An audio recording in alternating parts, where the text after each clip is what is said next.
Bonsoir Hamid Benmahi. Bonsoir. Bonsoir Yves Mwemba. Bonsoir. Ce soir, vous êtes là tous les deux puisqu'il y a une nocturne danse. C'est la 47e au Théâtre Le Ragon. Hamid, t'en as fait quelques-unes, hein, c'est vrai. Yves, c'est ta première. La Et deuxième, la je crois, deuxième, hein. bah oui, la Ouais, ouais. deuxième, t'as raison. Ouais. Et heureusement qu'il y en a un qui suit dans la liste et que c'est pas moi. Hamid, tu présentes I3, Être habitant.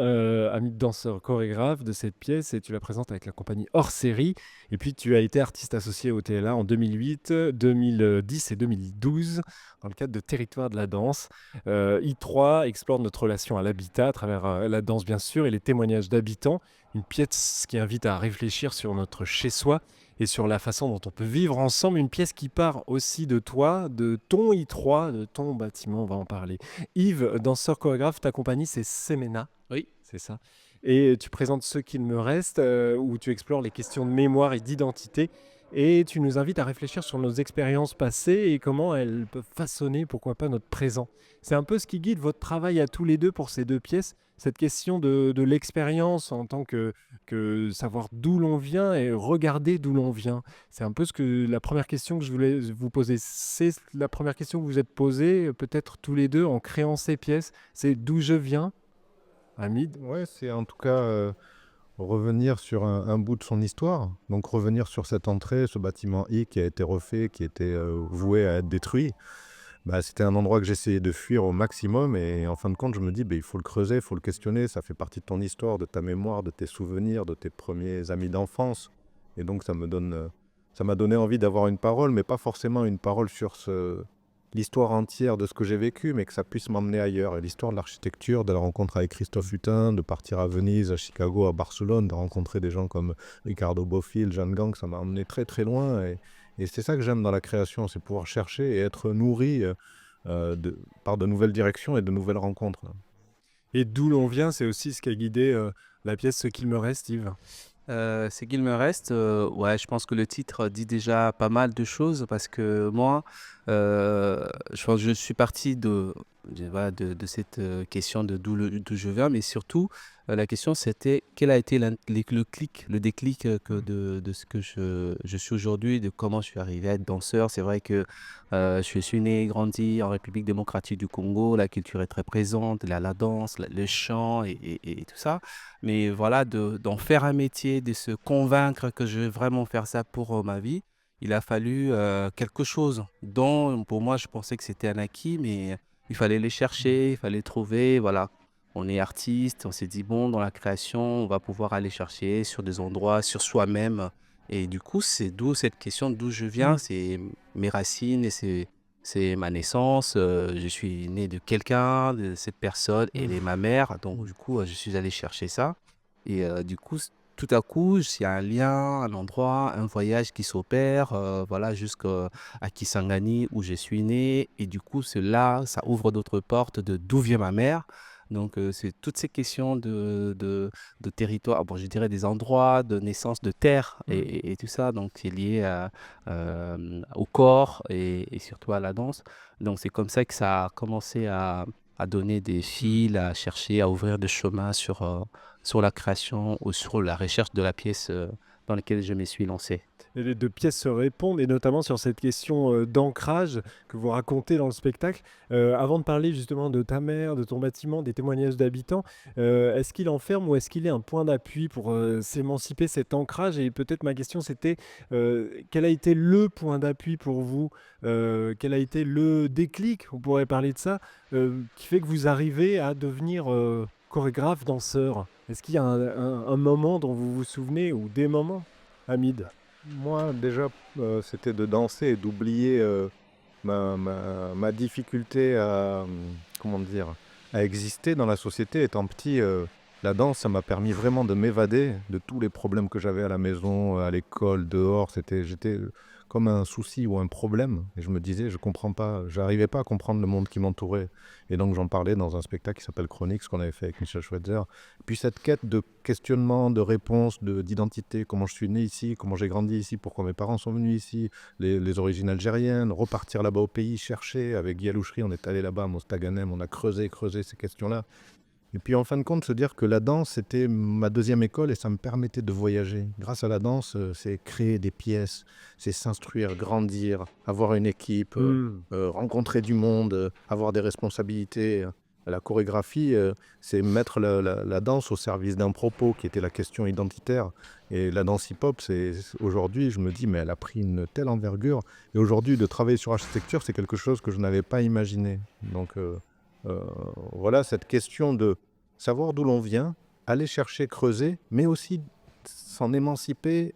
Et à un moment donné, j'ai coupé. Moi, j'ai eu plusieurs vies dans une vie. Tout le monde a plusieurs vies dans une vie. J'ai coupé. Je voulais plus entendre parler de ma cité, de ce bâtiment et tout ça. Et là, je me dis aujourd'hui, à 50 ans, on peut y revenir, on peut se questionner, se dire quel est le chemin qu'on a parcouru et pourquoi c'est si important que de faire revivre ces souvenirs. Hmm. De cette question d'ancrage, Yves, est-ce qu'il y a un déclic pour toi aussi? Et Ouais, est-ce moi, que c'est la danse? oui, oui, oui, oui, moi je dirais c'est la danse, j'ai rejoint un peu Hamid sur l'endroit de refuge que je trouve assez beau parce que moi c'est pareil en fait, ouais, je suis grandi dans un environnement où il y a eu énormément de guerres et tout ça et c'est la danse qui m'a construit, qui m'a permis voilà, de m'affirmer, d'exister en soi et donc dedans je me sentais fort, je me sentais intelligent, je me sentais proche des personnes, je me sentais bien. Et du coup, il s'agit aussi de ça, de se sentir bien dans ce qu'on fait. Et de ça, voilà, en rencontrant aussi des personnes, je dirais comme Faustin Linikula ou il n'y a pas longtemps Anne Nguyen avec qui on a créé ce solo hip-hop Nakupenda. Donc ces personnes aussi ont nourri vachement l'envie et le désir de chorégraphier, d'amener des propos, d'apporter des histoires sur le plateau. Et la danse, voilà, j'ai aussi, voilà, après le parcours académique, scolaire et tout ça. Donc aujourd'hui, moi, j'ai su avoir choisi de m'accrocher à la danse parce que ça me permet aujourd'hui de faire ce projet-là j'amène ma mère sur le plateau, donc qui était quelque chose je n'avais jamais imaginé un jour dans ma vie, que j'inviterais ma mère sur le plateau, sur une pièce de danse, sur mon travail. Donc c'est grâce à cette danse, à ce métier que je dis c'est un métier noble. Et être chorégraphe et pouvoir proposer sa vision et aussi apporter d'autres histoires dans les sphères chorégraphiques européennes, françaises et internationales et africaines, ainsi de suite. Et sur cette matière au plateau, vous apportez tous les deux quelque chose qui n'a pas forcément l'habitude d'être au plateau. Votre mère, Yves, ça compte énormément dans cette pièce, bien sûr. C'est un duo que vous incarnez. Hamid, dans cette pièce I3, ce sont des témoignages d'habitants. Et puis vous allez chercher aussi chez vos danseurs une part d'eux. Alors il y a toujours une part de soi quand on est sur scène, bien sûr. Mais là, vous avez creusé ça aussi. C'est quoi la particularité dans ces deux créations que vous présentez, enfin dans vos créations, d'aller chercher cette matière qu'on ne verrait pas et qui n'était pas destinée à être au plateau, y compris chez toi, Amine, ce sont les témoignages d'habitants que tu as mis en exergue au plateau. Oui, pour moi, c'était important de parler du présent, de ce qui m'entoure. Cette question de l'habitation, ben, elle a toujours fait partie de mes angoisses et de mes peurs. Le fait de me retrouver sans habitation, je l'ai déjà vécu étant petit, dans l'adolescence ou quand j'avais 20, 21 ans, je me suis retrouvé sans domicile. Donc ça a été complexe et ça m'a marqué. Je me suis dit plus jamais, quoi. Donc je suis toujours. Donc c'est vrai que c'est une question forte et de pouvoir l'emmener aussi dans le spectacle, d'emmener des habitants qui parlent de leur ressenti. L'idée, c'est de pouvoir faire écho chez le spectateur et que le spectateur se questionne sur son chez-soi. Je voulais que la danse se mette au service de ce propos. Donc l'idée, ce n'était pas de faire une œuvre forte, chorégraphique, de sublimer la danse, mais qu'en tout cas que la danse, elle puisse, à ce moment-là, se dire, je me mets au service du propos et ça reste une pièce dansée. Et donc c'était ça la force de l'équipe, des danseurs. Ils ont traversé plusieurs créations à mes côtés. Ils m'ont accompagné, ils m'ont fait confiance à cet endroit-là. Ils ont témoigné, ils ont lâché prise et ils ont suivi. Comme les habitants, on a pris le temps aussi de se dire que c'est une parole qui a un écho. On se retrouve, on échange, et nous, en échange, on a offert des danses aux habitants. On est allé danser dans leur quartier, on est allé danser dans les églises, dans un supermarché, dans un marché populaire. On est allé, voilà, on se disait, On récolte des témoignages, mais on réfléchit ensemble et on vit des moments forts. Donc, on a construit des souvenirs ensemble et ça, c'était beau de pouvoir imaginer des résidences d'échange Et y compris imaginer cette pièce à la fois dedans et dehors aussi. dedans C'est et ce que dehors. tu as fait. Trop. Cette proximité forcément avec ta mère au plateau, comment a été montée cette invitation auprès de ta maman, Yves, toi? En fait, moi, j'ai envie d'un peu parce que dans cette pièce, il y a plusieurs, je dirais plusieurs genèses de construction de la pièce. En fait, au départ, il y a parmi les déclics, il y a quelque chose qui m'est venu en tête. Lorsque j'étais enfant, je voyais ma mère à l'église, dans le choral, chanter et moi, je faisais de la percussion. Donc, j'ai envie de dire que euh, il y a toujours la voix de ma mère qui m'a toujours hanté, en fait, depuis toujours, mais que je ne réalisais pas que c'était sa voix qui était toujours là. Par exemple, dans ma précédente pièce, voix intérieure, j'avais déjà fait chanter, mais c'était en off dans la pièce et tout. Donc là aussi, c'était l'idée, ouais, je vais pouvoir continuer sur ces mêmes chemins. Et à chaque fois que j'entendais les voix des femmes sur des musiques particulières, je pensais toujours à elles, en fait. Et du coup, c'était très évident de pouvoir aller la chercher, à l'inviter sur le plateau, et que c'était à travers elle que tout a commencé à se dessiner.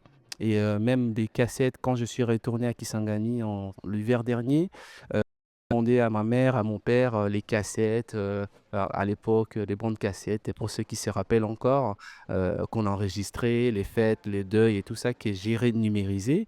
Et là, en écoutant ces musiques-là, je me voyais encore enfant, autour, où ma mère en train de chanter, ou les femmes en train de danser pendant des moments.